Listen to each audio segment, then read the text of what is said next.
everything. Thank you udah klik video ini dan selamat datang di Mr. Things. Apa kabar dunia? Udah gila.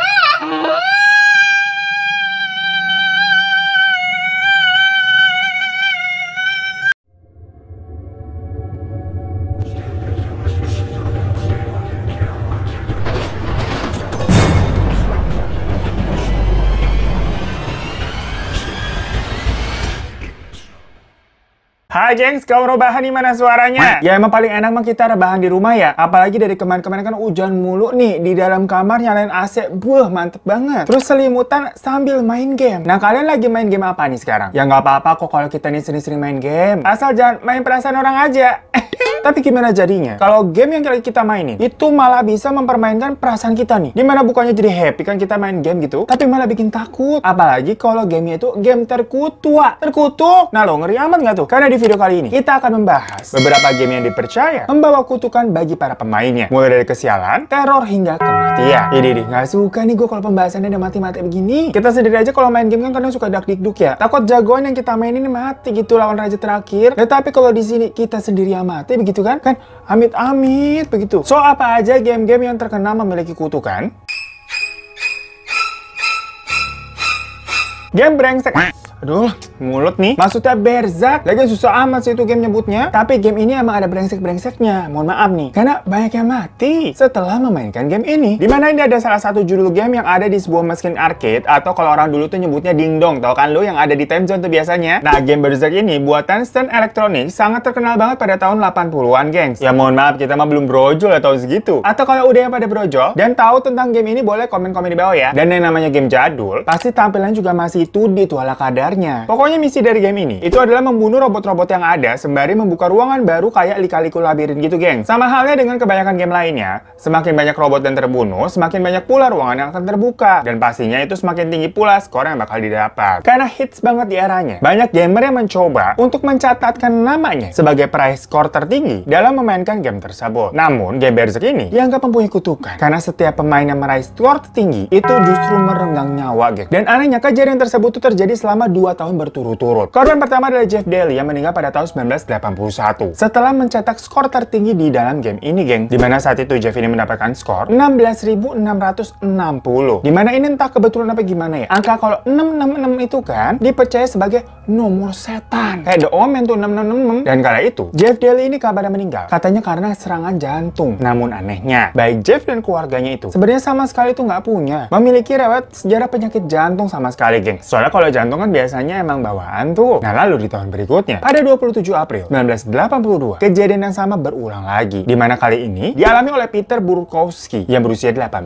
tahun. Nah Peter ini tuh meninggal 15 menit setelah mencatatkan namanya di papan skor tertinggi, geng. Saat itu, Peter memainkan game Berserk di salah satu pusat game atau game center yang lagi-lagi kayak time zone lah, bernama Friar Talks Game Room yang terletak di Calumet City, Amerika Serikat. Di sana Peter ini memainkan game itu sebanyak 3 kali dan semuanya berhasil mencetak skor yang paling tinggi. Begitu akan menulis nama inisialnya karena telah mencetak high score nih kan. Pada game ketiganya tuh, Peter berjalan menjauhi mesin game tersebut. Lalu Toto jatuh gitu mendadak tak sadarkan diri. Setelah orang-orang menyadari kalau Peter ini sama sekali tidak bergerak, petugas dari game center itu bergegas langsung melakukan napas buatan dan membawanya ke rumah sakit. Tapi Peter ini dinyatakan meninggal dunia karena serangan jantung juga, gengs. Nah, karena udah ada 2 korban yang mirip banget meninggal kena serangan jantung dua-duanya sehabis menjadi pemain skor tertinggi di game itu. Orang-orang semakin percaya kalau game Berserk mempunyai sebuah kutukan bagi para pemainnya. Kill Switch adalah sebuah game yang dibuat oleh perusahaan game asal Uni Soviet yaitu Carvina Corporation pada tahun 1989. Dan pada saat itu, game ini tuh dibuat terbatas, geng. Cuma sekitar 5-10 ribu kopi aja. Dan menjadi sangat populer di kalangan gamer Uni Soviet. Game ini tuh juga semacam menjadi game pelopor dari game survival horror di mana kalian nih dituntut untuk menggunakan salah satu dari 2 karakter yang disediakan, yaitu Porto, seorang karakter wanita, dan Gas, karakter iblis yang tidak berwujud. Nah, biasanya kan, kalau orang-orang yang berhasil menamatkan suatu game, itu bakal ngerasa puas dan bangga karena berhasil menyelesaikan semua misinya dong. Tapi lain halnya dengan game ini, geng. Karena yang pada namatin tuh, katanya semuanya malah menjadi semakin sedih, menjadi depresi juga, bahkan jadi kayak gila gitu. Soalnya, setelah para pemain ini betul berhasil menamatkan gamenya, seluruh data dari instalasi game tersebut akan terhapus sendiri dari harddisk secara misterius, gengs. Dengan kata lain, si gamer ini nggak bisa mainin lagi game tersebut secara berulang-ulang. Dan ini nggak ada yang tahu juga kenapa bisa seperti itu. Bukan karena adanya virus atau gimana-gimana gitu. Sampai memang tidak bisa dijelaskan dengan hal hal-hal yang logis juga maksudnya. Hingga pada tahun 2005 nih, ada gamer asal Jepang bernama Yamamoto Ruichi yang berhasil membeli kopian langka dari game ini dari situs eBay dengan harga fantastis sekitar 1,5 miliar rupiah. Buat game doang loh, dia rela-relaan ngeluarin duit segitu karena saking penasarannya. Dan setelah mendapat kopiannya, Ruichi ngerekam nih proses dia lagi bermain. Ya kayak gamer-gamer sekarang lah, yang kayak suka nge-live gitu kan waktu lagi gaming. Buat dokumentasi aja. Kalau nanti abis namatin gamenya, terus kehapus secara misterius tuh kayak orang-orang lain. Ya ada buktinya nih, gue pernah namatin, kagak hoax. Tetapi ada hal mistis yang terjadi, geng. Dimana waktu itu, saat dia melihat lagi nih hasil rekamannya waktu dia lagi main game namatin, di situ dia melihat dirinya sendiri. Kayak heboh banget nih main gamenya. Saking hebohnya dia teriak-teriak sampai nangis-nangis nggak jelas gitu lah. Tapi pas dilihat nih di layar rekamannya, layar komputer itu mati, gengs. Gelap. Kagak ada tampilan game sama sekali. Jadi itu kayak dia halusinasi main game apa gimana? Yang jelas berarti jatuhnya sama nih. Dia akhirnya kagak bisa pamer juga dengan bilang udah namatin gamenya karena kagak ada buktinya. No pic, hoax. Nah gengs, ngomongin tentang survival game horror, kebetulan nih, gue juga lagi mainin game survival horror juga yang menegangkan banget dengan epic battle melawan zombie-zombie. Tapi tenang aja, games ini nggak game terkutuk kok. Paling ini cuma buat ya lu ketagihan aja. Namanya game Life After. Jadi di game ini, setiap pemain tuh akan mengambil bagian di epic battle dengan skala besar yang belum pernah terjadi sebelumnya, geng. Soalnya dengan alasan yang belum diketahui ini, para kawanan zombie yang nggak kehitung tuh jumlahnya banyak banget pada menyerang dinding perbatasan di kota Levin. Makanya jadi Levin Wall Battle nih namanya. Pokoknya akan ada banyak senjata dan zombie-zombie baru dalam update yang terbaru ini. Dan dalam game ini, kalian harus bertahan hidup dari serangan zombie dengan mencari makanan, berburu, menambang sumber daya, dan berperang melawan zombie tentunya. Seru habis kan? Kalian juga bisa membangun rumah buat kumpul sama teman-teman. Dan yang paling serunya lagi adalah, kalian juga bisa bermain sebagai half zombie dan bisa naik sepeda motor sama kendaraan lainnya. Jadi grafiknya keren banget, gak mau nonton, gengs. Kita coba main ya.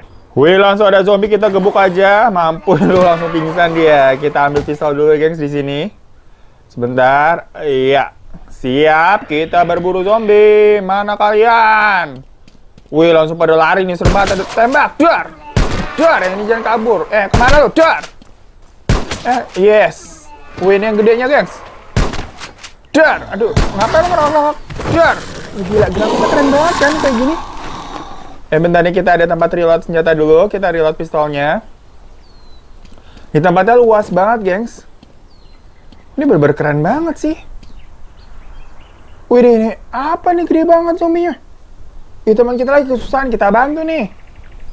Ayo langsung aja, hajar. Tembak terus. Dar. Ayo dong, mati. Wis, menang, gengs. Mantap. Ih, gila nih. Sudut pandang itu bisa kemana-mana juga di sini. Coba kita ya ngomongnya sama si Harold nih.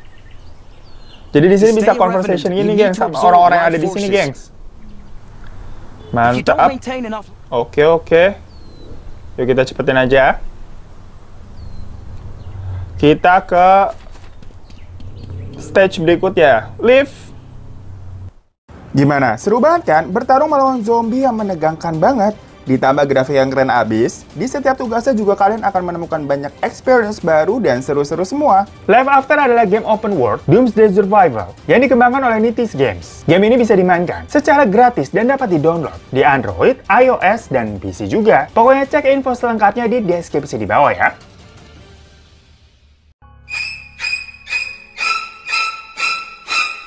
Game terkutuk berikutnya berjudul Tabu The Sixth Sense. Bentar-bentar, ini jadi keinget tagline acara Mbak Feni Rose deh. Hal-hal yang tabu dan tak layak diperbincangkan, begitu kan? Nah, kalau game Tabu ini, itu dirilis oleh Nintendo Entertainment System pada akhir tahun 1980-an dan memang cukup fenomenal pada masa itu. Jadi Tabu ini tuh sebenarnya bukan benar-benar sebuah game juga sih bisa dibilang. Karena di sana, yang kalian lihat hanyalah sebuah simulasi dari ramalan nasib oleh kartu tarot digital gitu, geng. Jadi kalau kayak gitu bisa dibilang game atau bukan tuh? Abisnya kalau kayak gini gue jadi keinget tuh yang namanya website Primbon tahun 2000-an. Tahu nggak lu? Yang covernya aja udah horor gitu kan, kadang-kadang suka kuntilanak. Ya lu jadul banget gue. Apa kabar itu website ya? Dulu terkenal banget tuh. Bisa masukin tanggal lahir atau kayak tanggal-tanggal lahir gebetan kalian juga tuh deh. Biar tahu tuh karakternya gimana. Diprediksi tuh masa depannya.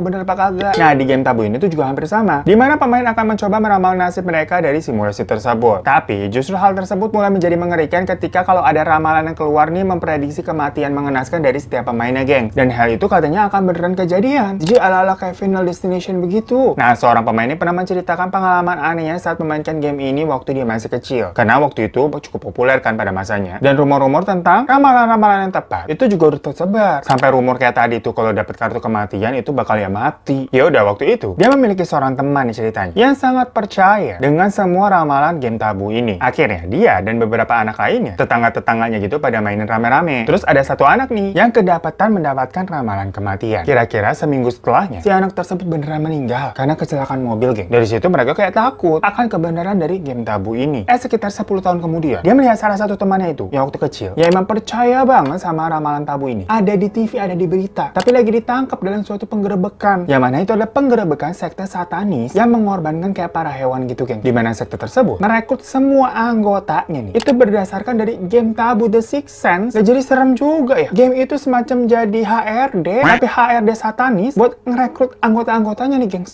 Takut.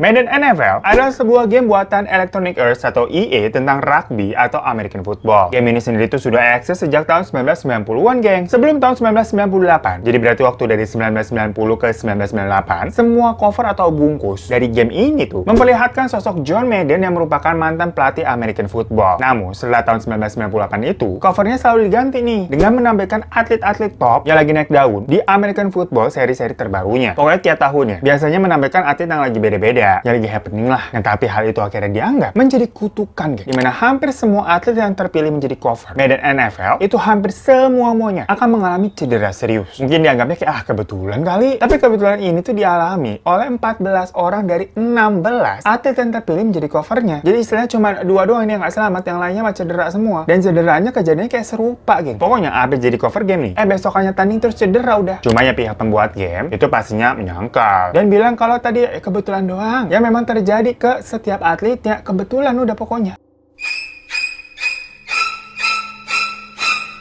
Game Set Satan merupakan salah satu game yang bergenre horor yang cukup absurd banget, geng. Nah, menurut kabar yang beredar, game ini tuh dibuat oleh seorang psikopat yang memang ahli komputer. Yang mana biar dia bisa melampiaskan hasrat horornya di dunia nyata, akhirnya dia luapkanlah tuh menjadi sebuah game horor yang sangat mengerikan dan bisa merusak pikiran kalian. Nah, cuman saking absurdnya, sebenarnya isi dari game ini juga agak kurang jelas. Cuman kayak berisi gambar-gambar dengan kode-kode rumit dan sulit dimengerti, yang dipercaya itu merupakan pesan-pesan tersembunyi dan rahasia. Nah, tapi selain tampilan yang horor dan background cerita dari pembuatnya tadi yang penuh misteri ya, ternyata game ini juga bisa merusak komputer penggunanya atau yang mainin, dimana orang-orang yang memainkan game ini akan mengalami kerusakan komputer mulai dari software hingga hardware secara total. Jadi ini kayak ada virusnya kali ya. Nah, karena itu diputuskan kalau game ini tidak boleh disebarkan, apalagi dimainin versi aslinya nih. Nah, tapi kalau kalian mungkin ada yang punya, bolehlah bagi-bagi ya. Nah, game Pokemon ini tuh berbeda dengan Pokemon Go yang zaman sekarang ya. Ini tuh game Pokemon keluaran lama, sekitar tahun 1996, yang merupakan ada sebuah level atau ruangan di seri pertama pada game Pokemon kala itu. Nah, pokoknya kalau kalian memasuki ruangan di kota Pokemon Lavender ini, yang diliputi dengan nuansa-nuansa ungu gitu ya, tapi nggak tahu ada paca ungu apa nggak di situ, kalian akan merasakan hal yang membuat perasaan ini menjadi depresi. Karena banyak kasus di mana anak-anak berusia 7-12 tahun sampai bunuh diri, geng, saat memainkan Pokemon di level tersebut. Nah, ternyata dipercaya hal itu tuh disebabkan karena musik dari game di ruangan Lavender itu memiliki frekuensi yang tinggi, sampai-sampai ada 100 anak melakukan bunuh diri karena sindrom aneh ini. Mereka semua mengeluh sakit kepala, kayak berdenyut-denyut di kepalanya kayak banyak suara, dan langsung bertindak irasional dengan melakukan bunuh diri dengan cara gantung diri atau melompat dari ketinggian. Kan serem banget. Gara-gara Pokemon kenapa jadi horor begini? Makanya setelah kejadian itu, game Pokemon ini sempat dilarang untuk dimainkan di berbagai negara. Sampai-sampai pengembangnya itu langsung memperbaiki musik bertema Lavender Town agar kejadian mengerikan seperti itu ya nggak terulang lagi lah. Ya jujur horor banget sih kalau beneran ada sampai 100 orang yang meninggal gitu kan. Kalau ditanya itu meninggalnya kenapa, gara-gara dibunuh Pikachu.